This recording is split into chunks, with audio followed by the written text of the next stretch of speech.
Hello and welcome back to Digital Assets Daily. Good morning, good afternoon, or good evening, wherever you are in your corner of the world. Binance adds XRP options, expanding coins liquidity. And as we scroll down to the article, the Binance exchange run by Changpeng Zhao, or CZ Binance as we know him in the community, has expanded the use of the currently fourth largest cryptocurrency XRP and the second most popular coin ETH or Ethereum on its platform. A few hours ago, Binance spread the word that XRP and Ethereum contracts have now been added to Binance options. Now Binance users can take advantage of these new tools for XRP and Ethereum option trading. The exchange blog says that compared to traditional types of trading options, Binance options offer trades a shorter time frame, which ranges from 10 minutes to 1 day. Crypto options appeared only a few months ago after this year. However, they are becoming more popular among traders. Earlier, You Today reported that Bitcoin options open interest had surged to 100,000 BTC, that's nearly 900 million USD, on the Deribit exchange and had reached an all-time high on the CME since the recent launch of the product.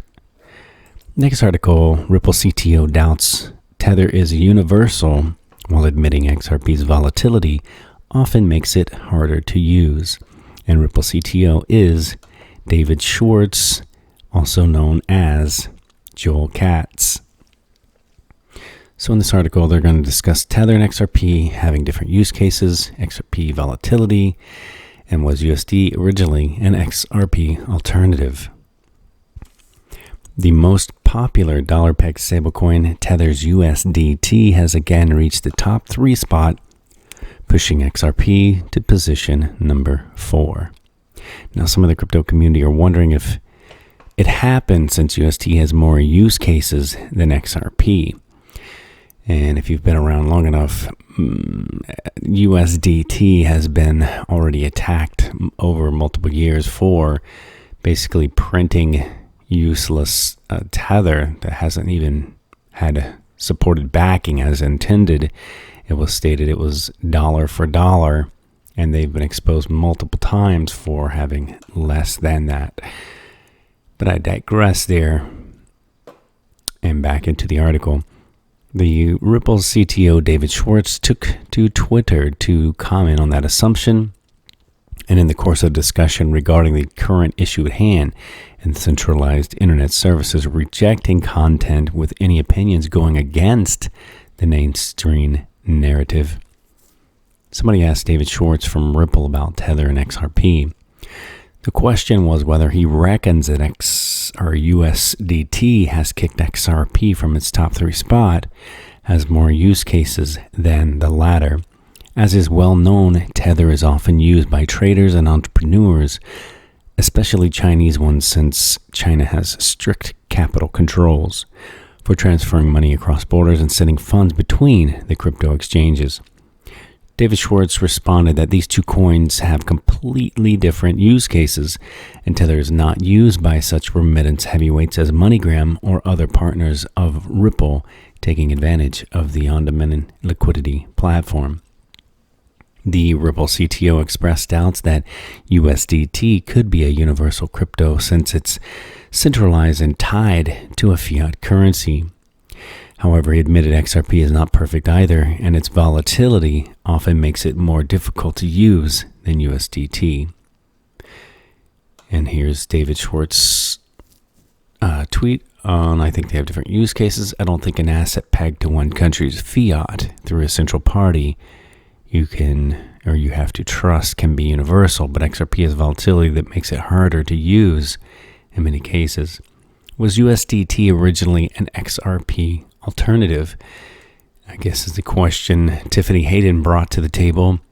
She claims to have found such information in her correspondence from earlier times between her and her journalist friend. However, David Schwartz did not comment on her tweet.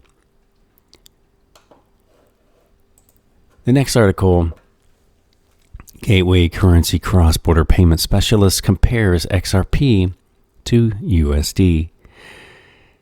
The cross-border payment specialist Faisal Khan has said that in his response to a series of questions asked about holding XRP, he can and will never give financial advice on cryptocurrency due to the volatile nature of the market. However, Khan described XRP as a gateway currency that bridges the gap between two different fiat currencies, comparing the fourth largest digital asset to the US dollar. And I saw some of the video. There are a handful of details missing, I would say. But overall, I think he gets the gist point of it, that XRP is only designed for bridging institutional, enterprise, and wholesale tier of the financial institutions. I know there's other issues where they've tried to expand, but the focus of XRP itself has always been on enterprise, institution, and the wholesale market. So back in the article, he said the US dollar is an aggregate currency that many countries hold for international transactions, explaining that USD helps bridge the gap between two or more currencies. The more liquid a currency is, like the dollar, the more cross pairs you can do. Speaking further, he mentioned that the one currency in the cryptocurrency industry that links different cryptos and different fiat currencies is XRP, and that is the exact goal of the digital currency. And I agree. He averred that XRP is designed to be a bridge currency that helps people transfer money easily across the border. He said that different currencies that are being used in two countries where transactions take place is a barrier, but XRP helps solve issues like this, and the payment specialist furthered that this is achieved by buying XRP from cryptocurrency exchange with a fiat currency. Meanwhile, banks do not need to pre-fund account, and the transaction gets executed in 2 to 3 seconds, Khan noted. And Khan added that as the remittance industry grows, it is unclear if XRP would be the only bridge currencies, as there are other cryptocurrencies that can also perform similar activities.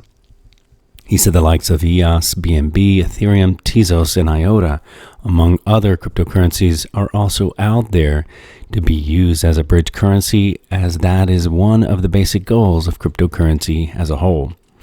And we've exposed on this channel that the public option and choice is Ethereum, and the private choice is XRP and XLM for the new system. There are others used. It is not limited to that, and there will never be one takes all, as there will be many and multiple needed for this financial industry to move and progress forward into digital currencies. And we've exposed that many times. Nevertheless, he explained that unlike other cryptocurrencies, the exact mission and vision of XRP is to serve as a bridge currency.